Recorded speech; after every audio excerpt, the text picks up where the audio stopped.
Itshi chitova tshiwo tshihulwane kha shango ḽoṱhe.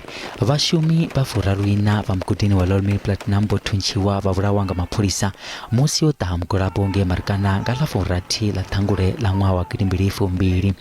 Phanda musi mapholisa vha sathu thuntsha vha vhulawa vhashumi ava, hovha ho no ḓivha na tshiwo tsha u vhulawa ha vhathu vha fumi kha mugwalabo uyo.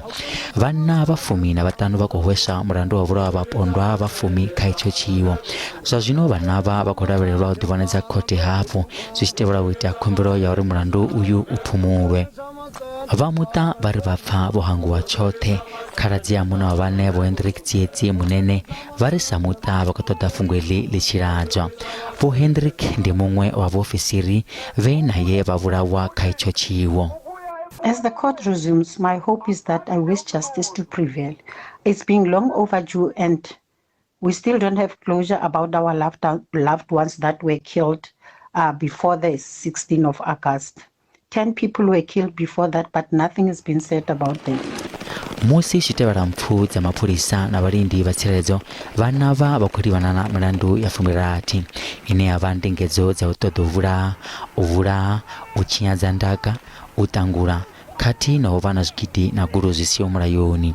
Vha mita vha ri fhungo iḽi ndi kale ḽi tshi khou ongolowa nahone vha khou ṱoḓa ḽi tshi ladziwa.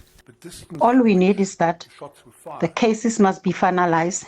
The perpetrators must go to court. Those who killed my brother while he was there to protect the people of Marikana, who killed him. We need only justice. That's all that we need. Vhashumi vha mugodini vha swikaho fumi-ṱahe vha ḓo farwa, fhedzi u swika zwino vhaṅwe vhavho vho no ḓi ri sia. Dzulo ḽa mulandu uyu ḽi khou tea u takutshedza u swika nga ḽa fumi ḽa vhuno ṅwedzi, naho zwo ralo u nga pfukisela phanḓa ha dzulo iḽi zwi kha ḓi lavhelelwa. Vha muhasho wa vhutshutshisi vunḓuni ḽa North West a vho ngo wanala u bva mulomo nga murahu ha ndingedzo dzi re na tshivhalo.